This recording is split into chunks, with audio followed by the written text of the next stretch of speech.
Gold, trusted gold buyers. మీరు తాకట్టు పెట్టిన బంగారాన్ని విడిపించి ఈ రోజు ఉన్న మార్కెట్ ధరకు కొనబడను.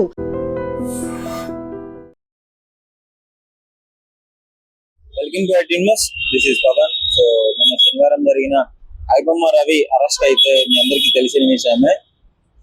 సినిమాకి ఒక భారీ వేల కోట్ల నష్టం కలిగించిన ఐబొమ్మ రవి కుకట్పల్లిలో అరెస్ట్ అవ్వడం జరిగింది. ఫ్రాన్స్ నుంచి ఇండియా వచ్చినప్పుడు పోలీసులు నిఘా పెట్టి రవిని అయితే ఇమ్మడి రవి అనే ఐబొమ్మ నిర్వాహకులను అయితే అరెస్ట్ చేయడం జరిగింది. ఇంకా ఐబొమ్మ రవిని అరెస్ట్ చేసిన తర్వాత షాకింగ్ నిజాలన్నీ బయటకు వచ్చాయి. అంటే ఇతడు ఎలా నడిపిస్తున్నారు, అసలు ఇతని నెట్వర్క్ ఏంటి, ఒక మూడు కోట్లున్న అకౌంట్ ని సీజ్ చేశారు. అతని హార్డ్ డిస్క్లు, అతని మొబైల్ మొత్తం అయితే సీజ్ చేయడం జరిగింది. ఎందుకంటే గతంలో ప్రొడ్యూసర్స్ అందరూ, సినిమాటోగ్రఫీకి సంబంధించిన ప్రొడ్యూసర్స్ అందరూ వెళ్ళి మాకు ఐబొమ్మ వల్ల చాలా నష్టం కలుగుతుంది అని చెప్పేసి కంప్లైంట్ రైజ్ చేయడంతో ఇదైతే స్టార్ట్ అయ్యింది. ఇంకోటి ఐబొమ్మ మీద సినిమాటోగ్రఫీ చట్టం కింద, అదే విధంగా ఐటీ సెక్టర్ చట్టం కింద అయితే కేసు నమోదైంది. ఎందుకంటే ఐబొమ్మ ఒక డిఫరెంట్ టెక్నాలజీని వాడి, విపిఎన్స్ ఇంకా చాలా ఇతర టెక్నాలజీని వాడి సినిమాలన్నింటినీ డైరెక్ట్ స్టూడియో నుంచి పైరసీ చేయడం జరిగింది. అంటే రిలీజ్ అవ్వక ముందే స్టూడియోకి పంపిస్తారు కదా, ఆ సర్వర్ ని హ్యాక్ చేసి రిలీజ్ చేసుకున్న ఐబొమ్మ వెబ్సైట్ లో అయితే రిలీజ్ చేయడం జరిగింది. ibomma.com ఇలాంటి వెబ్సైట్లు మీ అందరికీ తెలిసిందే.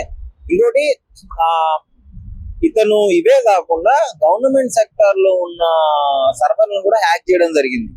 అంటే ఎందుకు చేసామని అడిగినప్పుడు నేను ఇది కూడా చేయగలను అని మీకు తెలియాలని చెప్పేసి చేశానని మీ అన్నాడు అంట. ఇంకోటి అతని గతంలో వార్నింగ్ ఇచ్చిన విషయం కూడా మీ అందరికీ తెలిసింది.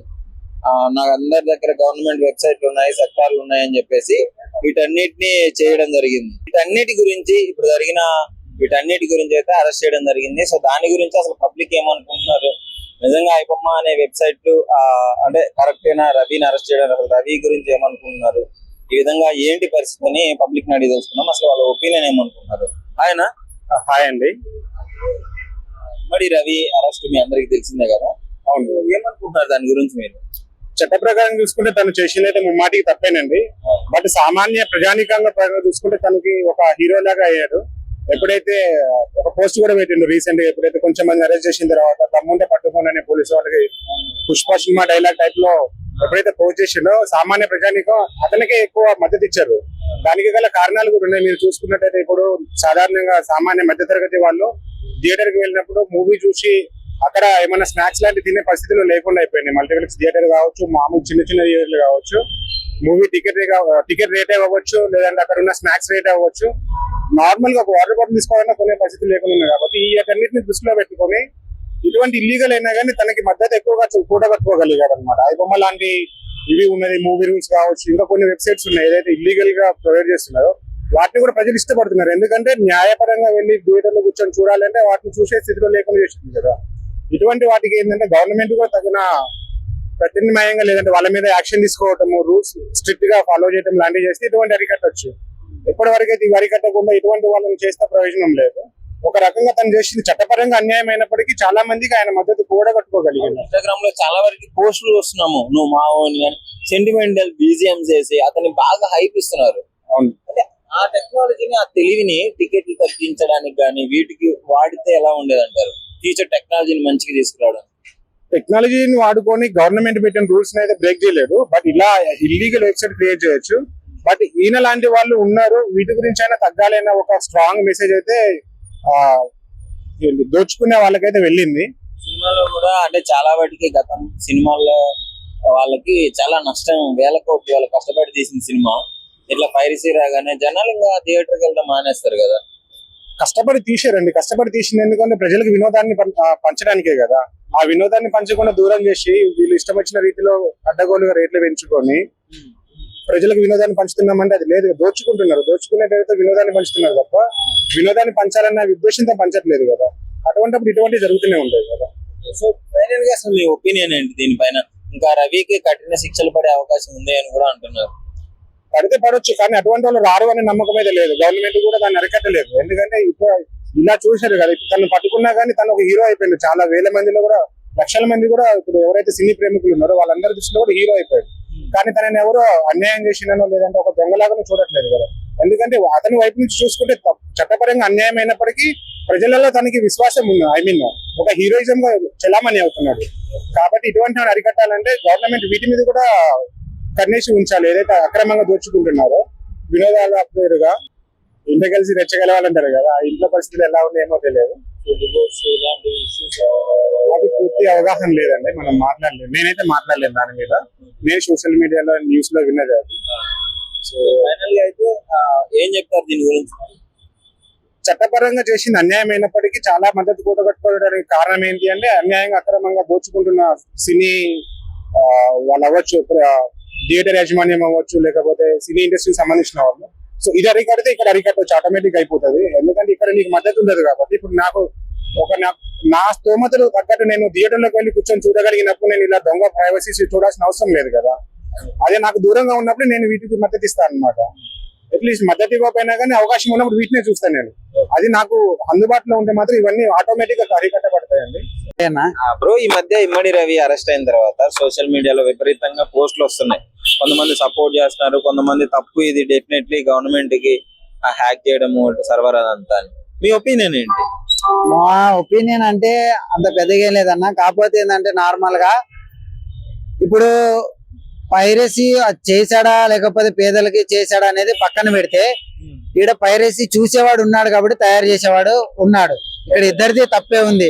ఇప్పుడు ఏదో ఉచితంగా వస్తుందని ఇప్పుడు వాడు చేశాడు, వాడు మంచి కోరి చేసినోడైతే ఈ 5 లక్షల మందిది ఎవరితో డేటా ఉందని అన్నాడు. మరి డేటా ఎందుకు తీసుకుంటాడు? వాడు ఫ్రీగా మంచిగా చేసినోడైతే నేనేదో పేదలకి ఏదో చేస్తున్నా అని చెప్పాడు. కానీ నిజంగా పేదల కోసం చేసేవాడైతే ఆ డేటాని ఎందుకు క్యాప్చర్ చేస్తాడు ఫ్రీగా చేసేవాడైతే?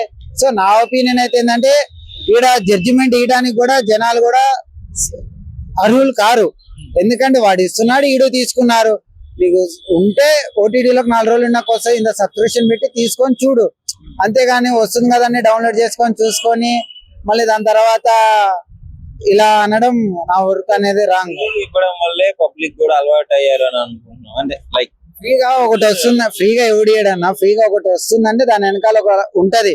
ఏదైనా కానీ ఫ్రీగా వస్తుందని ఎగబడితే ఇప్పుడు డేటా ఉందంటే ఇప్పుడు నీది ఉండొచ్చు, నాది ఉండొచ్చు, ఎవరిదాన్ని ఉండొచ్చు. ఆ డేటా అనేది రేపు పొద్దుగా మిస్యూజ్ చేయొచ్చు కదా. ఇప్పుడు నీ ఒక్కడిది ఉండదు, నువ్వు లాగిన్ అయిన నీ ఫ్యామిలీ వాళ్ళది కూడా తీసుకుంటాడు. వాడు ఒక దాని నుండి ఒక 5 మంది తీసుకుంటాడు, 5 మంది నుండి ఇంకో 5 మంది తీసుకుంటాడు. సో మన డేటా అనేది సెక్యూరిటీ లేదు కదా. ఏంటంటే గవర్నమెంట్ వాళ్ళది కూడా సర్వర్లు హ్యాక్ చేసి ఎంతెంత శాలరీలు అంతున్నాయి, వాళ్ళు ఏం చేస్తున్నారు అవి కూడా చేసినారు. ఇప్పుడు గవర్నమెంట్ ఎంప్లాయీ లాగిన్ అవ్వాల్సిన అవసరం లా. గవర్నమెంట్ ఎంప్లాయీతో కాంటాక్ట్ లో ఉన్న ఒకటిదైనా కానీ వాడు డేటా ఇంకొకటి తీసుకుంటాడు. మరి ఆ యాక్సెస్ అంతా ఎలా వెళ్ళిపోతుంది? ఒక పర్సన్ నుండి వెళ్ళిపోతుంది కదా. కొత్తగా వస్తుందని తీసుకుంటే అలానే ఉంటుంది అనమాట ఎఫెక్ట్. అలా మొత్తానికి నీ ఒపీనియన్ ఏంటి ఇతను అరెస్ట్ అవ్వడం వల్ల? అంటే తెలుగు సినిమా ఇండస్ట్రీకి కూడా చాలా వేల కోట్లు నష్టం జరిగింది. ఇట్లా అరెస్ట్ కావటం అంటే ఇక్కడ 2, మన ఇండియాలో మంచి చేసిన అరెస్ట్ అవుతారు, చెడు చేసిన అరెస్ట్ అవుతారు. మంచి చెడు అనేది మనం అనకూడదు బ్రో. ఇప్పుడు మనకు కన్వీనియంట్ ఉంటే అది మంచి, మనకు కన్వీనియంట్ లేకపోతే చెడు అని మనం అనకూడదు. ఇప్పుడు ఫ్రీగా సినిమాలు ఇస్తున్నాడు, మంచి చేస్తున్నాడు కదా, అరెస్ట్ చేయకూడదు అని అంటారు. ఇప్పుడు మంచి చేసిన వాళ్ళు అరెస్ట్ చేసినప్పుడు మీలాగా ఇలా ప్రెస్ మీట్లు పెట్టి ఎంత అవేర్నెస్ చేసిన వాళ్ళే లేరు అట్లా. సో మనం దీన్ని పెద్ద జడ్జిమెంట్ చేయాల్సిన అవసరం కూడా లేదు. అలా మొత్తానికి ఇది నీ ఒపీనియన్. అవును bro. Thank you. Hi bro. IBomma Ravi arrest అయ్యాడు కదా, దానిపైన మీ ఒపీనియన్ ఏంటి? అసలు ఏమనుకుంటున్నారు దాని గురించి? యాక్చువల్లీ ఐబొమ్మ నుంచి నార్మల్ గా పూర్ ఫిల్మ్స్ అయితే చాలా బెటరే. ఎందుకంటే మూవీస్ కి వెళ్ళి థియేటర్స్ కి వెళ్ళి అమౌంట్ ఖర్చు పెట్టుకొని చూసేదానికన్నా ఫ్రీ వస్తుంది కాబట్టి బెటర్. ఇంకోటి ఏమంటే తన అరెస్ట్ కావడం ఒకటి ప్లస్, 2 మైనస్ 2 ఉన్నాయి. ప్లస్ ఏంటి మైనస్ ఏంటి? అంటే ప్లస్ ఏమని చెప్పి అంటే పబ్లిక్ కి నార్మల్ మలాంటి పబ్లిక్ అయితే చాలా బెటర్. ఫ్రీగా చూసుకోవచ్చు, ఏ మూవీస్ అయినా కొత్త మూవీస్ కానీ ఫ్రీగా చూసుకోవచ్చు థియేటర్ లో వెళ్ళి డబ్బులు ఖర్చు పెట్టే అవసరం లేకుండా. మైనస్ ఏమని చెప్పి అంటే దాని నుంచి కొంచెం ఏదో మన గవర్నమెంట్ సంబంధించి కూడా కొన్ని వెబ్సైట్స్ యాక్ట్ చేసినట్టు కదా. వెబ్సైట్ హ్యాక్ చేశారు. పైగా ఇది ఇల్లీగల్ కదా, ఫ్రీగా అంటే ఇట్లా థర్డ్ పార్టీ సైట్స్ లో మూవీస్ చూడరు. ఇల్లీగలే కానీ అదే ప్లస్ అండ్ మైనస్ చెప్తున్నా. ప్లస్ ఏమంటే పబ్లిక్ అయితే నార్మల్ పబ్లిక్ అయితే ప్లస్, గవర్నమెంట్ కి వెబ్సైట్ కి సంబంధించి యాక్ట్ చేసిన కూడా మైనస్ కావచ్చు. అన్యాయం. యాక్చువల్ గా ఆ వీడియో స్టన్ అయిపోయినా నేనైతే. ఏంద్రబాబు మరి శివాజీ మూవీస్ ఇన్స్పైర్ అయింది లేకుంటే ఏమనేది అర్థం కావట్లేదు నాకు అసలుకి. కానీ నాకైతే ఒక రకంగా అయితే బాధ అనిపిస్తుంది. పబ్లిక్ లో కూడా గవర్నమెంట్ అంటే తప్పు చేసి ఇన్ని వేల కోట్లు నష్టం సినిమా ఇండస్ట్రీకి, అయినా కూడా పబ్లిక్ సపోర్ట్ చేస్తుంది, కొంచెం హైప్ ఇస్తుంది, సెంటిమెంటల్ గా రీల్స్ పెడుతుంది ఆయన మీద. ఇంకోటి బ్రదర్, పబ్లిక్ మెయిన్ మైనస్ ఏమంటే థియేటర్ కి వెళ్తే 200 రూపీస్ టికెట్ ఇస్తుంటాం కానీ ఆ టికెట్ ఇచ్చిన తర్వాత లోపల స్నాక్స్ 500,000 రూపీస్ పెట్టాలి. ఇప్పుడు అదే నార్మల్ గా మనం ఐబొమ్మలు అంటే ఇంట్లో చూసుకొని మంచిగా మనం నార్మల్ గా తక్కువ అమౌంట్ పెట్టుకొని ఏదో బడ్జెట్లో సంథింగ్ వేసుకొని కూర్చొని ఫ్యామిలీ మొత్తం చూసుకోవచ్చు బెటర్. ఓటీ కూడా బాగా లేడిపోయినాం కదా, అందుకోసం కొంచెం మైనస్. కానీ ఒకటి బ్రదర్ కంపల్సరీ చెప్తా, ప్రతి మోగానికి విజయం ఆడేది ఉంటుంది కదా, ఓటమి ఆడేది ఉంది బ్రదర్. ఇప్పుడైతే మరి ఐబొమ్మ మీద ఎందుకంటే ఇంట్రెస్ట్? మూవీస్ ఉన్నాయి, ఫర్ మూవీస్ అని ఇట్లాంటి థర్డ్ పార్టీ వెబ్సైట్స్ ఇంకో కొన్ని ఉన్నాయి, బట్ అన్నిటిని ఎప్పుడో వచ్చాయి, ఐబొమ్మ కంటే ముందే వచ్చాయి. కానీ ఐబొమ్మ మీద ఎందుకు ఇంత ఇంట్రెస్ట్ గవర్నమెంట్? ఇప్పుడు ముందు వచ్చిన విషయం చాలా వరకు చాలా మందికి తెలియదు. ఐబొమ్మ అంటే బాగా పాపులర్ అయింది, కొంచెం మైండ్ లో సెట్ అయిపోయింది. ఐబొమ్మ అనేది ఒక నార్మల్ గా ప్రతి అంటే 100 లో ఒక 80% పబ్లిక్ తెలిసిపోయింది కాబట్టి కొంచెం పాపులర్ మైండ్ లో సెట్ అయిపోయింది కదా. ఇప్పుడు మిగతా ఉన్న మూవీ రోజు ఇలాంటి వెబ్సైట్స్ కూడా ఒక వార్నింగ్ లాగా తీసుకోవచ్చు. అది తీసుకోలేదు కంపల్సరీ తీసుకోవాల్సింది, ఎందుకంటే ఇప్పుడు ఆల్రెడీ అరెస్ట్ అయింది కాబట్టి వాళ్ళు కూడా ఆల్రెడీ అయిపోతారు. మరి రవి అరెస్ట్ అయినందుకు మీకు బాధగా ఉందా, హ్యాపీగా ఉందా? అంటే లైక్ యాక్చువల్ గా టెండర్ ఫీలింగ్ అయితే బాధనే ఉంది బ్రదర్. నాకు నెక్స్ట్ టైం ఏం జరుగుతుందో చూసుకోవాలి. చాలా గట్టిగా పడే అవకాశం ఉందంటారా? కఠినంగా నాకు తెలిసి వెబ్సైట్స్ కొన్ని యాక్ట్ చేశారు కాబట్టి శిక్ష బాగానే ఉంటుంది బ్రదర్ ఆయనకైతే. గవర్నమెంట్ వెబ్సైట్స్ కూడా యాక్ట్ చేశారు కదా, అందుకోసం చెప్తాను గవర్నమెంట్ వెబ్సైట్స్ యాక్ట్ చేసింది కాబట్టి కొంచెం శిక్షలు బాగానే ఉండొచ్చు అనిపిస్తుంది. కానీ ఢిల్లీ రీతి ఏంటి బాగుంటుంది బ్రదర్ మా అలాంటి వాళ్ళకి. Hi bro. యాక్చువల్లీ ఐబొమ్మ నిర్వాహకులు అరెస్ట్ చేశారు కదా ఇమ్మడి రవిని, సో ఏమనుకుంటున్నావు దాని గురించి? యాక్చువల్లీ అదైతే పబ్లిక్ లో అట్లా చేయడం అయితే కరెక్ట్ కాదు. బట్ వీళ్ళ దగ్గర అయితే అందరి దగ్గర డేటా అయితే ఉంది.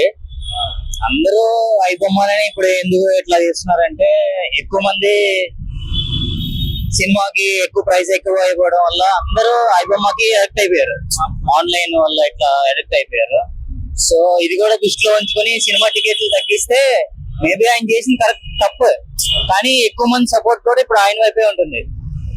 సో అది టికెట్ల రేట్లు కూడా కొద్దిగా చూసి ఇట్లా తగ్గిస్తే అది కొద్దిగా బెటర్ గా ఉంటుంది. సోషల్ మీడియాలో విపరీతంగా లేపుతున్నారు హీరో హీరో అని చెప్పేసి. ఆయన చేసింది అయితే తప్పే, బట్ ప్రభుత్వానికి ఈ రకంగా అయినా ఆయన ఒక రకంగా హెచ్చరిక లాగా చెప్పి ఇట్లా చేయడం కూడా కరెక్టే అనుకుంటున్నాను నేను. ఇప్పుడు ఐబొమ్మ ఆగిపోయింది కదా, మరి ఇలాంటి వెబ్సైట్స్ ఇంకా చాలా ఉన్నాయి. మూవీ రోజు వాళ్ళని చూసుకుని మిగతా వాళ్ళు కూడా వస్తారు కదా, అక్కడితో ఆగిపోయేది కాదు కదా. ఇప్పుడు మెయిన్ ఏంటంటే దీని కాజ్ ఎక్కడ ఉందంటే టికెట్ ప్రైస్ ఎవరైతే తగ్గిస్తారో అంటే తగ్గించి సినిమాకి వచ్చేటట్టు చేస్తే ఇట్లాంటివన్నీ తగ్గుతాయని నా ఒపీనియన్. ఐబొమ్మ కంటే ముందు చాలా మూవీస్ ఉన్నాయి, 4 మూవీస్ అని, మూవీ రోజు అని, వాటిని ఎందుకు టార్గెట్ చేయలేకపోతున్నారు? హైయెస్ట్ అంటే ఇది హెచ్డి క్వాలిటీలో వస్తుంది, వాళ్ళు అంత ప్రింట్ లో ఇవ్వకపోయినా ఇది ఇంకా ఎక్కువగా ఉంటుంది కదా. ఇప్పుడు వార్నింగ్ ఇవ్వడము, నన్ను ఎవరో పట్టుకోలేరు, మీ గవర్నమెంట్ మొత్తం నేను యాక్ట్ చేస్తున్నా. అవునవును, అది కూడా కరెక్ట్ కాదు. బట్ ఏంటంటే ఈ రకంగా అయినా పోలీసులు కానీ లేకపోతే సినిమా ఇండస్ట్రీ వాళ్ళు కానీ తెలుసుకుంటారు. ఇట్లా సినిమా టికెట్లు పెంచడం వల్ల సినిమా థియేటర్లకు ఎవరు రారని కూడా వాళ్ళకి అర్థం కావాలని ఇది ఒక గుణపటం లాగా అనుకోవాలి అంతే. వేల కోట్లు కూడా పాపం ప్రొడ్యూసర్స్ నష్టపోవడం జరిగింది, డిస్ట్రిబ్యూటర్ నష్టపోతున్నారంటే మరి పబ్లిక్ విషయానికి వస్తే మరి వాళ్ళు కూడా నష్టపోతున్నారు కదా. ఇంత సినిమా రేట్లు టికెట్లు పెంచేసేసి ఒక్క రోజుకి 15,000 1,500 ఇట్లా 2,000 ఇట్లా చెప్తే ఇట్లా కష్టం కదా. సో అది కూడా కరెక్ట్ కాదు. వీళ్ళు ప్రభుత్వం చర్యలు తీసుకునే దాన్ని బట్టి సినిమా టికెట్లు కూడా తగ్గించి సినిమాకి వచ్చేటట్టు ఉంటేనే ఇట్లాంటివన్నీ తగ్గుతాయి. ఇప్పుడు ఎప్పుడైనా ఎవరైనా ఓటీటీకి అడిక్ట్ అయిపోయారు, ఇంట్లోనే కూర్చుని మళ్ళీ ఇంతమంది క్రౌడ్ లో. మొన్న చూస్తే ఇక్కడ థియేటర్ దగ్గర ఎవరు చనిపోయారు, ఓటీటీ లాగా అయిపోయింది కదా ఇప్పుడు ఐబొమ్మ కూడా. అంతే కదా, ఇదైతే ఫ్రీ అయిపోయింది. సో అదైతే కొద్దిగా యాక్చువల్లీ ఐబొమ్మ నిర్వాహకులను అయితే అరెస్ట్ చేయడం జరిగింది. మీ పాయింట్ ఆఫ్ వ్యూ లో ఐబొమ్మ ఇమ్మడి రవి చేసింది కరెక్ట్ అంటారా, తప్పు అంటారా? ఏంటి మీ ఒపీనియన్ ఏంటి దీని మీద? As per the industry, Telugu industry ప్రకారం అయితే అతను చేసిన రాంగే. తెలుగు ఇండస్ట్రీ అని కాదు, అంటే ఒక చట్టం పరంగా అతను రిలీజ్ అవ్వక ముందే ఇట్లాంటివన్నీ హ్యాక్ చేసి దగ్గర పెట్టుకొని ఐబొమ్మ వెబ్సైట్స్ లో వదలము, వాట్సాప్ క్రోస్ నష్టం కదా తీసుకుని. ఇంటెలిజెన్స్ ప్రకారం అయితే కరెక్టే. ఇంటెలిజెన్స్ కాకుండా మనీ పరంగా, రెవెన్యూ పరంగా అయితే లాస్. అది గవర్నమెంట్ కైనా పబ్లిక్ వాళ్ళ ఎవరైతే డిస్ట్రిబ్యూషన్స్ నుంచి ఉంటారో ఫిలిం ఇండస్ట్రీకి వాళ్ళకి లాస్. అది సో ఏంటి మీరేమనుకుంటున్నారు? ఫ్రీ కంటెంట్ ఉందని చెప్పి యూజ్ చేస్తారు పబ్లిక్. ఫ్రీ అనే దాంట్లో పడిపోయి సైకాలజీగా చూస్తే వాళ్ళకి చాలా లాస్ ఉంటుంది వేరే పర్సన్ కి. అపోజిట్ ఇప్పుడు అదర్ పర్సన్ ఎవరైతే ఇన్వెస్ట్మెంట్ చేస్తారో మూవీస్ కి వాళ్ళకి చాలా పెద్ద లాస్. అది క్రోర్స్ లో ఉంటుంది. మనం ఏంటంటే ఒక 50 రూపీస్ 100 రూపీస్ సేవ్ అవుతుంది టికెట్ ప్రైస్ అని ఇక్కడ చూస్తాం కంటెంట్.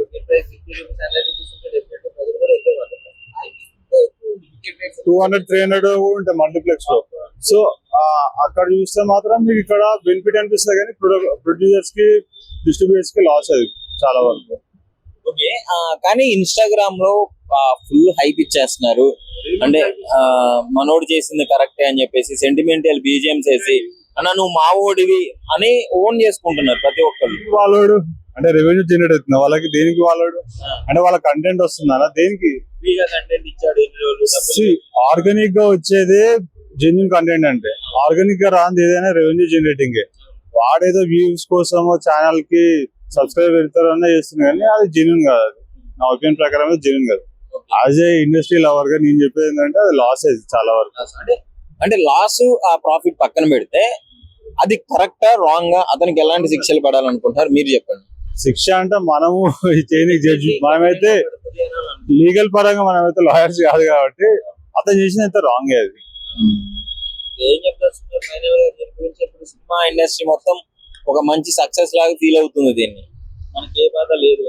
చిన్న మూవీస్ ని మీరు ఎప్పుడు సేఫ్ గార్డ్ చేయాలంటే ఇట్లాంటి వెబ్సైట్స్ ఎప్పటికైనా తీసేయాల్సిందే, వీళ్ళకి పర్మిషన్ రాకుండా చేయాల్సిందే. వీళ్ళ ఇంటెలిజెన్స్ ఏదైతుందో జెన్యున్ గా వేరే వాటికి కాంపిటేటివ్ ఉండడానికి పెట్టాలి తప్ప ఇట్లాంటి వాటికి రెవెన్యూ జనరేటింగ్ పెడితే లాస్, అది పబ్లిక్ లాస్ అది. ఎందుకంటే నెగిటివ్ వైపు కి మనము ఫేస్ చేస్తున్నట్టు, అది నెగిటివ్ వైపు వాళ్ళకి ఎంకరేజ్ చేస్తున్నట్టు, పాజిటివ్ గా రాదు ఇది. వాళ్ళకి ఏం చెప్తారు జనరల్ గా ఇన్స్టాగ్రామ్ లలో సోషల్ మీడియా పేజెస్ లలో, లైక్ మీ ఒపీనియన్, ఇప్పుడు వాళ్ళు ఎంకరేజ్ చేస్తున్నారు మాకు ఫ్రీగా మూవీస్ ఇచ్చాడు ఎన్ని రోజులు ఇప్పుడు అరెస్ట్ అయ్యాడు, నా మీద కామెంట్స్ వస్తాయి, నువ్వు ఇప్పుడు బేర్ చేయలేవు కదా, నేను బేర్ చేయాలి, నాకు సంబంధం లేదు, ఇదైతే రాంగ్ అంతే. నిజంగా ప్రస్తుతం ఉన్నటువంటి సమాజం దేనికి ప్రయారిటీ ఇస్తుంది? ఆర్థిక సంబంధాల చుట్టూ మాత్రమే తిరుగుతోంది. మళ్ళీ ఎన్నికలంగానే చాలా విరక్తి కలుగుతాను. మంచి అనిపిస్తుంది కదా, లేడీస్ కూడా ఛాలెంజింగ్ జాబ్స్ చేసినప్పుడు చాలా బాగుంటది. ట్రాఫిక్ అసిస్టెంట్స్ గా నియమించిన ట్రాన్స్జెండర్స్ అందరితో సాల్యూట్ చేయించుకుంటున్నారు. ఫుడ్ డెలివరీ ఇవ్వటానికి వెళ్ళినటువంటి డెలివరీ బాయ్ అనిల్ పై కళ్ళ ముందు